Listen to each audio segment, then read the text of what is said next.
Yo, yo, yo. Hey, guys, welcome back to another awesome edition of the Best Practices Show podcast. You ever struggle as a leader talking about this thing called accountability and what it really means and how to use it on a daily basis? It's one of the most important things you'll ever do in leading people. Well, today I have an amazing coach on. Her name is Adriana Booth, and we talk about the leader's rule of three. Initiating team accountability success. Please listen to this. I hope you enjoy it, and we'll see you soon.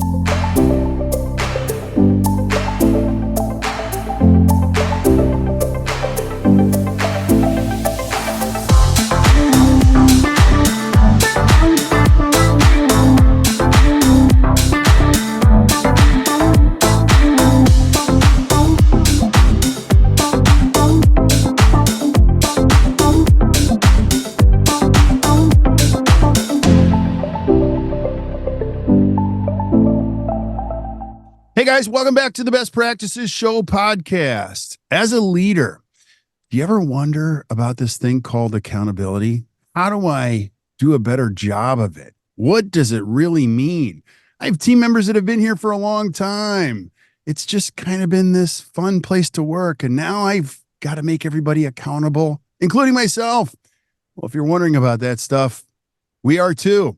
And so I've got an amazing coach on here, and we're going to cover a lot of these things. We're going to be talking about the leader's rule of three and how you can initiate team accountability to create more success with one of our amazing coaches, Adriana Booth. And we call her AB. AB, thanks for being on. I always appreciate you. Super great to be here. Yeah, so pumped. Now, We're getting ready to start a new year. Actually, we just started a brand new year, and we coach a lot of practices. So if you're listening to the podcast, you're like, what do you guys do? Well, we coach great dental practices who want to be better. And this is a major topic almost every day with people that we coach. And AB, tell us why this is so important. It almost seems like it's an elusive leadership skill. You know, all of my clients at some point in our work together will say, how do I hold my team more accountable? Right. And it is, as a coach, even sometimes you're just thinking, I feel like we tried everything. What do we got to do next? Then the light bulb goes off. Well, accountability is really responsibility. So we don't have to make it so elusive. And when we think about how do I hold my own self accountable and responsible, then we can start working on how can we hold others accountable or responsible. So that's kind of where I have framed it in my work with my doctors and my teams. Yeah. And as you own your own practice, if you're a dentist leading a practice, or if you're anybody leading a family or being a part of a team, let's talk about why accountability. Like that word is so important. I've often thought it's, not really well defined, but it's a huge piece of creating a healthy organization, don't you think? Absolutely. I think it is the most important piece. As we have found, and, Kirk, you've been doing this your whole life. And like you're born into coaching somehow, but yes, you're the master of all things. But when we think about how successful you feel now, maybe to how you felt early in your career. And the same for me is I learned how to take steps to be more responsibility for showing up, showing focus, doing what I say I'm going to do, and sometimes that's making a list in the morning. I know several years ago, Jenny and I had this conversation. Jenny's one of our other awesome coaches. And she said, make a list in the morning, and sometimes it's, okay, what can I get done fastest? What do I have to get done by the end of the day? And what maybe could I get done by the end of the day? So we have different variations of this great list, but it shows us focus. It also just brings together anything that we say, hey, if I have to do this, write it down. Okay, Kirk's, write this down, all the time. So when we feel responsible, and I'm going to speak as a team member at ACT, but when I feel responsible for the outcomes of my actions and the success of my clients and the results, I feel like it helps me perform at a higher level. So I know that my team members, for my doctors who I coach, would feel the same way. Now that we're really clear on what is the vision for the practice, what is the mission statement, what are our core values? When I know all of those things, that's like my roadmap, Yeah. and I'm given a task, I'm given, here's what the results we'd like to see.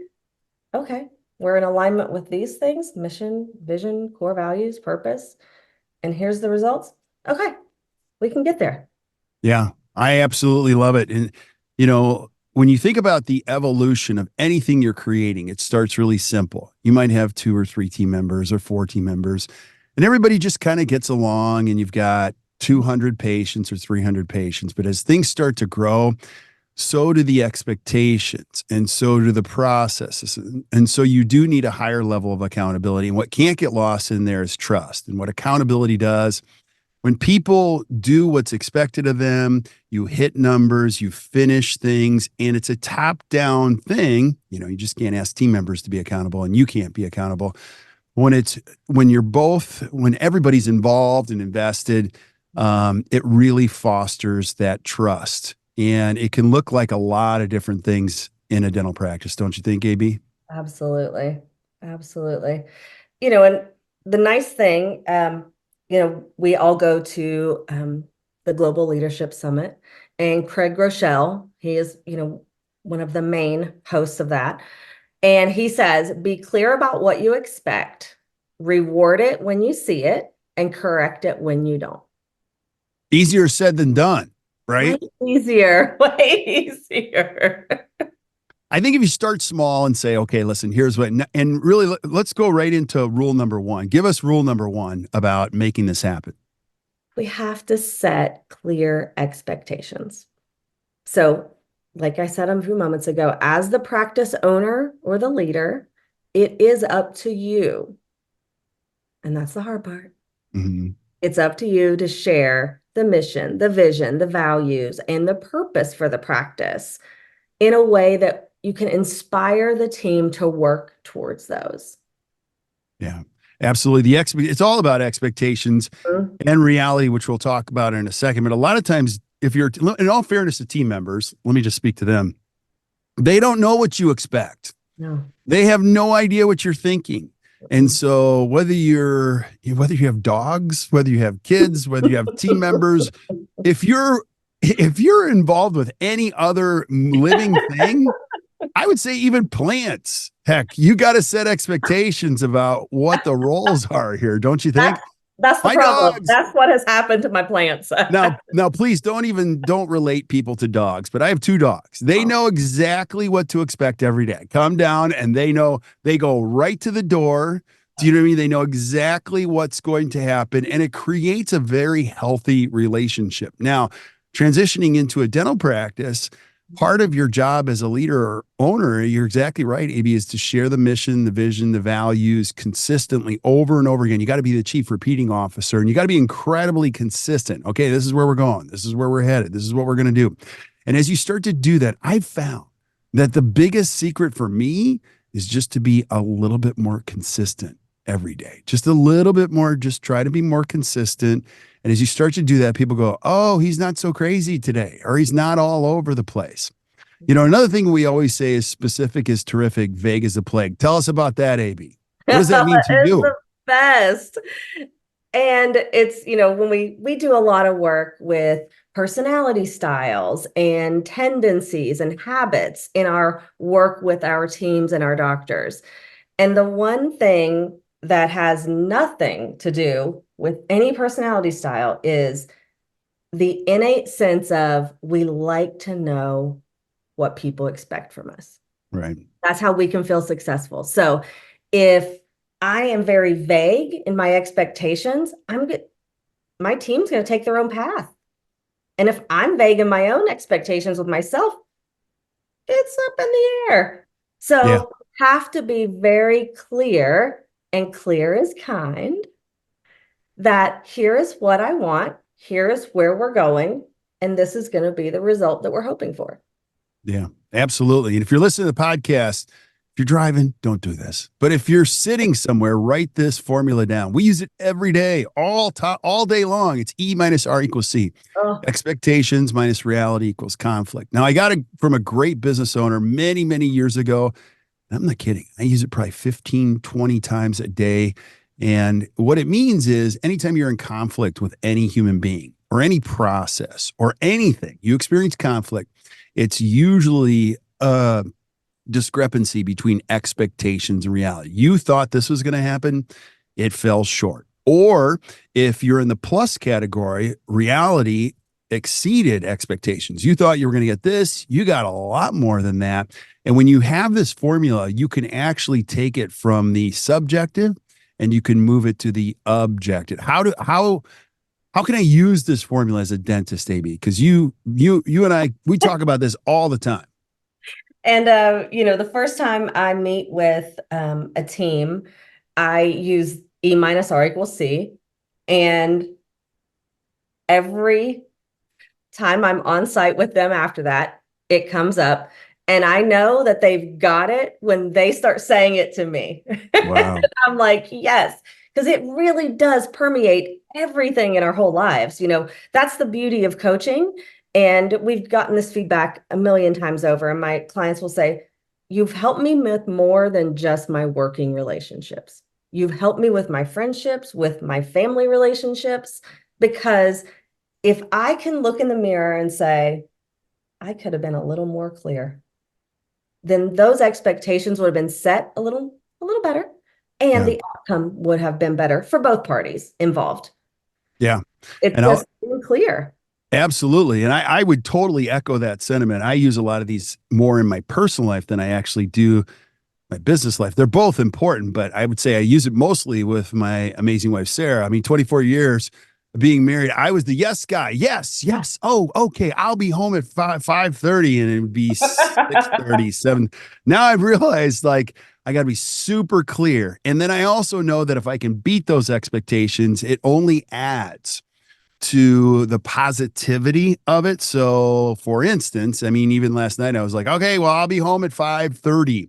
And so walking in the door at 5:20 is like, it's a normal. And now as you're listening to this, you can play with those variables. You understand, like you can also not necessarily set the bar so high type of thing. But once you get expectations clear, let's go back to the rules of this. Mhm. We're giving you these 3 rules. The first rule is set clear expectations. But once you have set clear expectations, now we're going to go into rules 2 and 3. What are they? Hmm. Rule number 2, reward consistently. What does that mean? You got to explain that. Oh, yes. And this speaks to so much. All of my clients that I know listen to our podcast are probably laughing and shaking their head and saying, oh, I hear it all the time. But that's what I tell them, like, make sure, even if it's just not in your nature, to thank people. Right. And be specific in that. So we do some, with the appreciation in the workplace. It's a great book. It's in alignment with the love languages.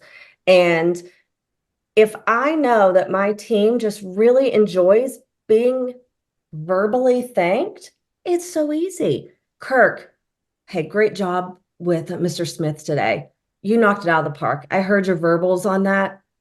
He left smiling. He had a great day. Thank you so much. Yeah. And that really fills the cup of that person hearing that thank you and getting that reward for the work they did. They're going to do it more and more. I mean, we're all just built that way. Yeah, absolutely. According to Gallup, the number one reason people quit their jobs is they don't feel appreciated. Now, we're not talking about creating praise junkies. My daughter has an 11th place ribbon from a swim meet, and that just irks me. I actually, when she won it, I'm like, you got to give that back. There's only 6 lanes in the pool. Seriously, you don't need an 11th place ribbon. Now, that's not what we're talking about. I'm having a little fun with you guys. What AB is talking about is being consistent in rewarding people when things happen. Look, the speed of your practice is moving fast. You got patience, you got processes, you got to call back the periodontist, you got all these things in your brain, but you do need to create some space for a legitimate shout out. I love this piece because what you can do is you can couple it with your core values. Now, if you haven't heard any of our previous podcasts, core values are the most important thing you'll ever do, but they're behaviors.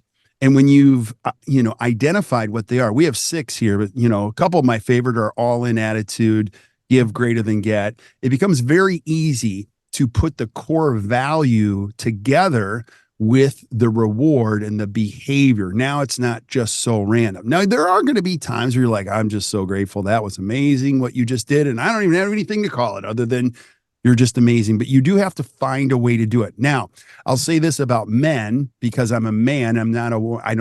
Men are terrible at this. They're just terrible. God just didn't like fortify that piece of our brain, or at least my brain.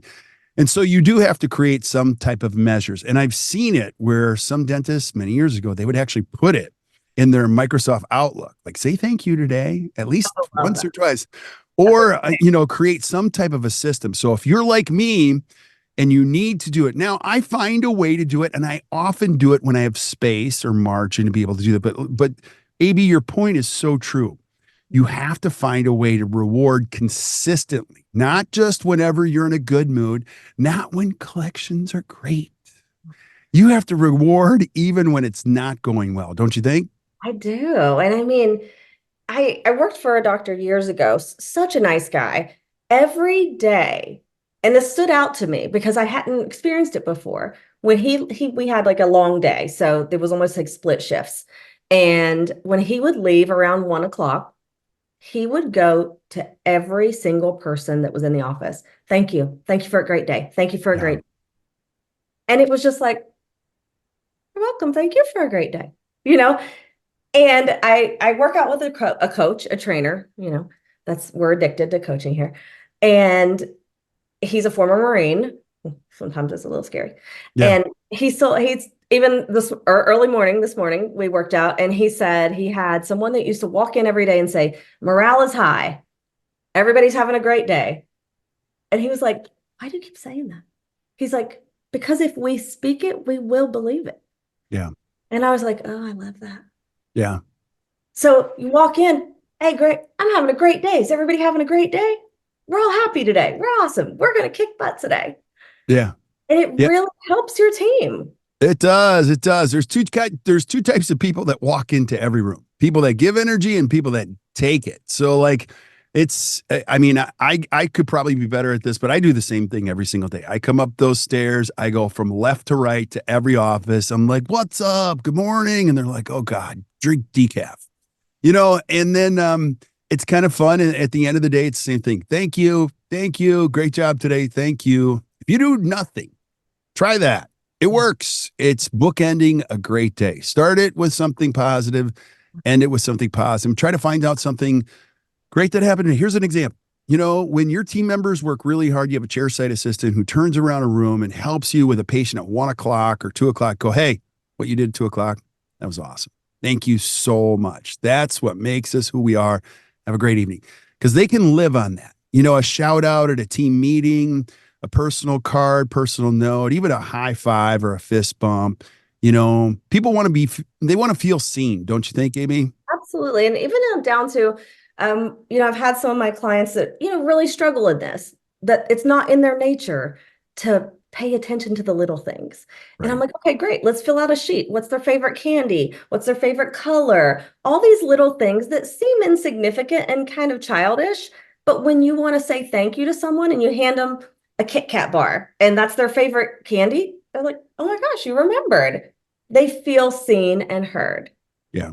That really will help them to be like, hey, I know we worked really hard and we still have a really hard rest of the month, but you know what? We can do this. Yeah. We're all on the same bus. We're going to do this together. Yeah. And one more layer on why this is so important is that you as a dentist, you're trained to see discrepancies, to see challenges, to see, things that aren't ideal. And your brain is trained to make them ideal. And what that means is in a team meeting or even in a morning huddle, you're looking at things that didn't go well. Like yesterday wasn't so great. Collections were really bad yesterday, or write-offs are huge this month. So I've been doing this for 30 years. A lot of times team meetings start with something punitive or not good or, hey, wasn't the greatest month. Or, you know, I think it's really important, what you focus on grows. And so I'm not telling you to be fake here, but you've got to see the light in every situation. We all want to be part of something that makes us see the bigger picture, feel a little bit better, and people want to be seen. So it's good stuff. Well, and Yeah. on the opposite side of that is you're exactly right. We don't want this fake happy culture. Right. And we have our expectations. And so when they are met or when good deeds are done, we reward and celebrate. And then when maybe we do have that hard month that we were really under goal, like what happened? Then we have to correct. And we have to correct consistently, just like we reward consistently. So let's just say, for instance, when a team member isn't meeting the expectations that you can say were very clearly established, you have to act fast around that. And it doesn't have to be like you said, a punitive conversation. It can be hey, here's what I thought we were aiming for. And then here's where we landed. Tell me how you feel about this, or tell me how Right. you saw this happen. Yeah. That way it opens a dialogue. And now what our hope is that we have, mission, vision, core values, and we've set expectations. So we have built trust here along the way. And now we can have this, it feels crunchy conversation without us walking away both feeling like, oh, that was awful. Right. We can have it and just kind of work through it and then be like, okay, we got to start fresh. We got to move forward. All right. I want to go back to that because that's the thing that I've struggled with the most. Now, if you're listening and you follow along, remember the 3 rules are this. Number 1, set clear expectations. Number 2, reward consistently. And then what's rule number 3 that we're going to talk more about? What is Correct consistently. Okay, now go back to that because this is hard. This is really hard. If you've ever listened to anything I've ever said, I have been clinically diagnosed as a wuss. I hate conflict. I sweat. And so early in my career, I would avoid it. I would go, no problem when things would go bad, when it was a huge problem. And I would let conflict fester and I'd go, it's okay. Let me talk to her. And then I would go talk to her. And then I'd go back to the original. And so I was the biggest part of the problem. But like, what does this correct consistently mean? And how do you coach other dentists to do this? This one is a very odd part of my personality is I really don't look at hard conversations as negative. Like it's almost like a challenge, but it's coming from a place of love and wanting us both to be better. So, and sometimes you can get your feelings hurt a little bit. We're human. But when you look at it as, I really care about this person as this team member, and I want them to succeed, and I know I want my practice to succeed, I'm hoping that you can walk into these conversations a little lighter. Sometimes write it down. Some of my clients, I'll tell them, write down the key points that you want to make sure you discuss in a tough conversation, because we can get thrown off. Like, if the other person starts crying or gets really upset, panic. Okay, it's fine. Never mind. We don't want to do that. And we do have tools and we make it really easy, and that'll all be linked. But don't allow the frustration of, where we got off track. Don't let it stay off track. That frustration will build over time when you're seeing the expectations being missed. And just like in our friendships and relationships, if you let something build up, it ends up boiling over. Yeah. We don't want to get to that point. So let's make sure when we see something that frustrates us, we step back as a leader and say, okay, was I clear? Yes, I was clear. Okay, now we need to correct. So let's have another conversation about here's what happened. Here's where we went off track. We've got to get back. Yeah. Absolutely. I would totally echo that sentiment. And as you start to do these conversations, they get easier over time. I don't want to tell you that it ever gets super easy, but it becomes less stressful. When you see there's a discrepancy between E minus R equals C, you can point it out. And like you were saying earlier, AB, you don't want to start a sentence with you. Hey, you didn't do this. Well, help me understand something. Or can I ask a question? Is there something I'm not seeing here? Because if you ask a question when there is a discrepancy, the team member can tell you a little bit more about it. Because like you said, like any unresolved conflict always becomes a crisis. That's why E minus R equals C is so important, because a conflict unresolved will just fester, grow, and it'll break ultimately, whether it be a relationship, whether it be an inflammation, whether it be something. So we got to be able to point out these things. And I say it to my kids all the time. I said it this week a couple of times. Good news travels fast, but bad news travels faster. Like when something bad happens, get really good at coming to me and saying, hey, something bad happened. You know what I mean? Don't sugarcoat it. Don't push.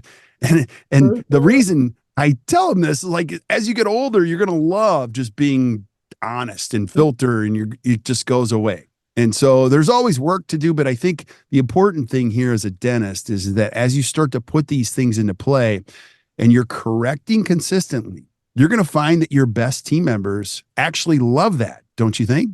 Absolutely. And I think, I know we've done a podcast on job descriptions and why they're so important and duties.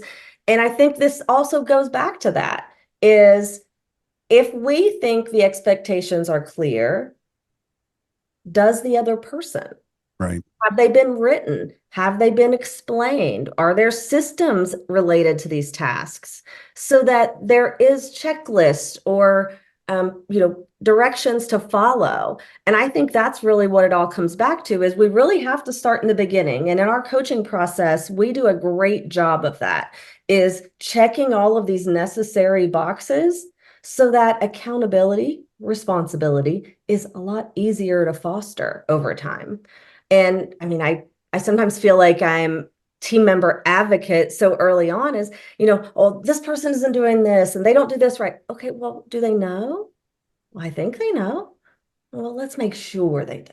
So, Right. I always say, like, I think most of our team members are just amazing at what they do already. They just haven't been given the right tools or roadmap to follow for your practice or for Right. what you want as a leader. And once we give them that, they'll take off.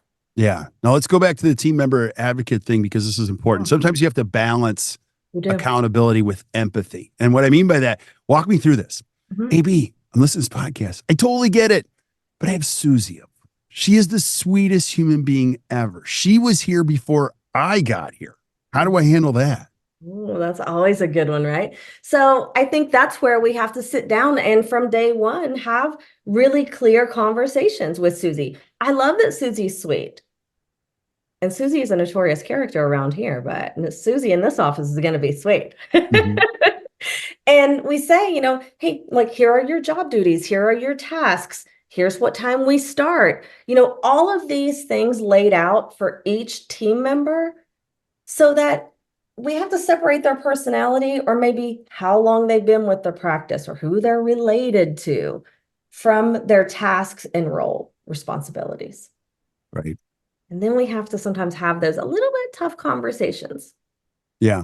But it would make it easier if Susie's sweet, because then maybe she won't yell at you. Maybe. And, as you start to become emotionally intelligent about this, or at least a little bit more aware, you can embrace accountability and empathy. And, it's like the whole pick and choose your battles. You're like, okay, get it. Today's not the day to do that. But, there is going to be another time. But again, going back to being consistent. And the other challenge is you can also take on way too much responsibility and accountability. Tell us about that. Absolutely. And I think that most of you listening will know the term micromanaging quite well.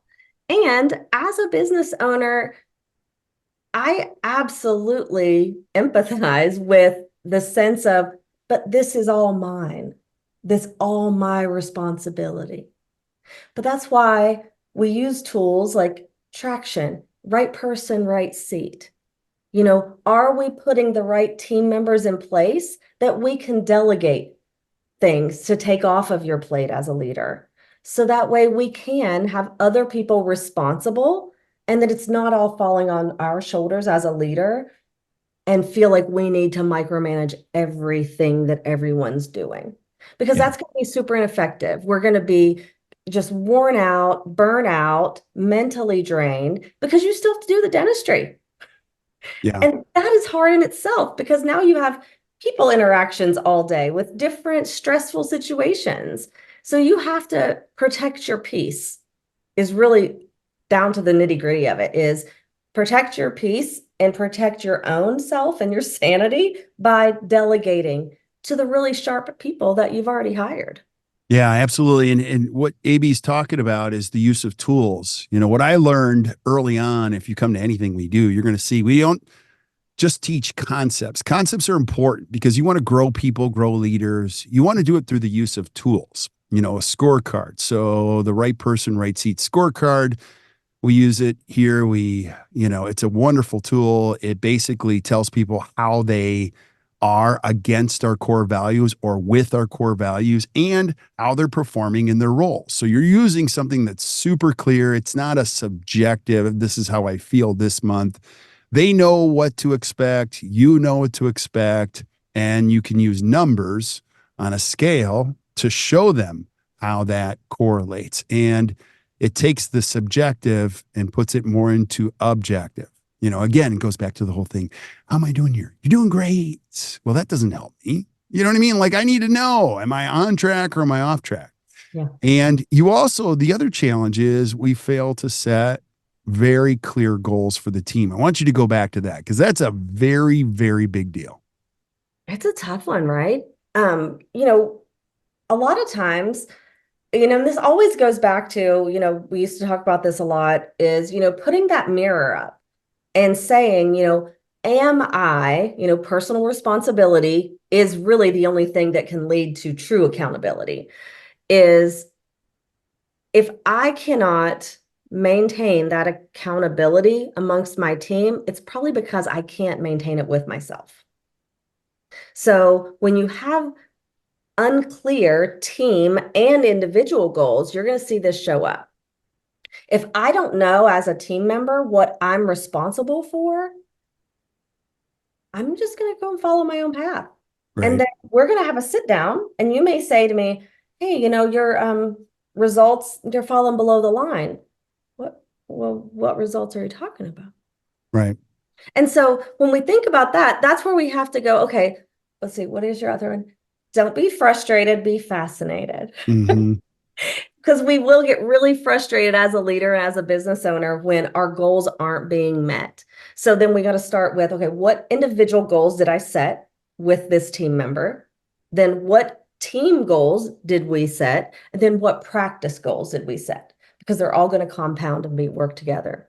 So once that clarity is given at the top, and all the values, the goals, the core values, mission, vision, all the great things are really clear, it's going to be so much easier to have clear individual goals and team goals. I love it. Use the word that's so important in great leadership. Be clear. Don't try to be nice. And I'm not saying be mean, just be clear. Just be consistently clear. I'm going to be clear. I'm going to be clear. So, AB, this is awesome. Give us some final takeaways on this. How do we wrap this up in a bow? I feel like if it's not written, it doesn't exist. What does that mean, though? Tell me what that means. When I want to be clear with our goals, our expectations, don't just tell them to your team. Have it written out. Put it on a scorecard where we can get eyes on it and we can track progress.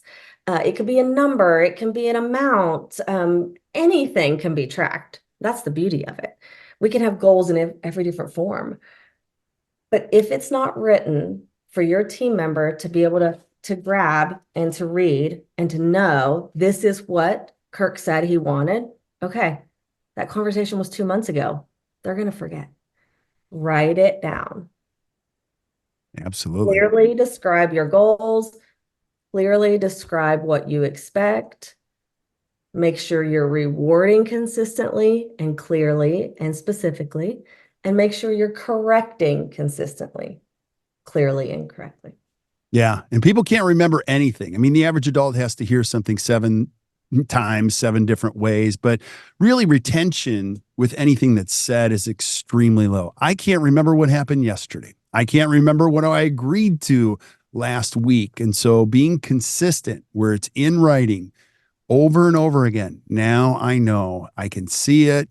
It's there. It becomes a place where all of us can anchor. And then, offering praise, if it doesn't come naturally, give us some thoughts on that. Oh yeah, reach out. I'll be happy to share this little sheet that I use as to, write down some of the team members' favorite things. It makes it so easy. You can go grab that little sheet. Oh, she did a good job today. Let me just leave a little snack on her desk. A little, something little handwritten note. Thank you so much for yesterday. It was a great day. You can make it really easy for yourself. Absolutely. We also have a great tool. This is for another podcast, which is about courageous conversations that we got from a great friend of ours. And it's the ARCH method, ARCH.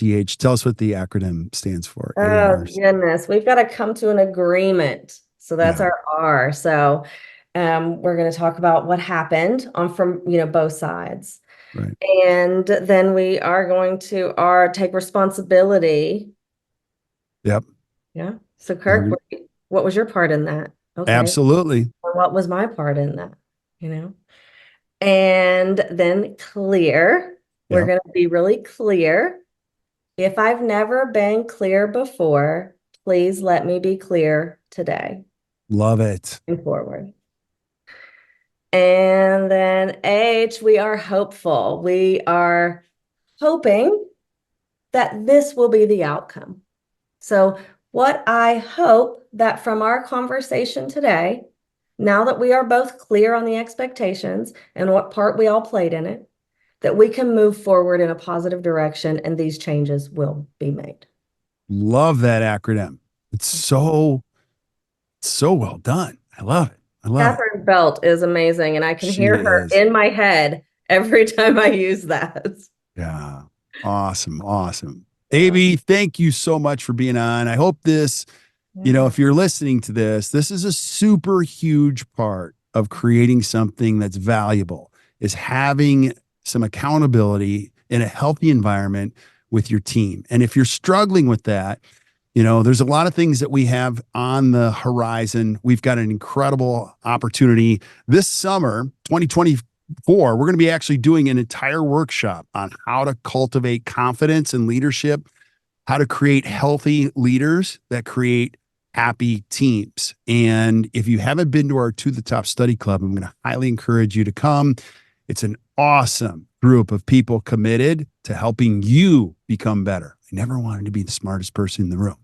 And now I know I'm not. And I never was before anyway, but this is so cool where you can see how some of the best practices in the country do it. And if you're struggling with where to even start, we also have an amazing member of our team. Her name is Gina. You can reach out to her, GINA@actdental.com. And if you're just frustrated, she's a great therapist just to help you think better about what the possibilities are. So AB, thanks for being on. Thanks, Kirk. It was great conversation. Awesome. We'll stick around while we say goodbye to everybody else, but thank you guys for listening to the Best Practices Show. Hey, if you enjoyed today, do us a favor, hit the share button, share this with your friends, keep sending us suggestions for things you guys want to see. We'll line them up so you guys can create a better practice and a better life. So until we see you guys next time, or you hear from us next time, keep watching or keep listening to the Best Practices Show. You guys enjoy your day.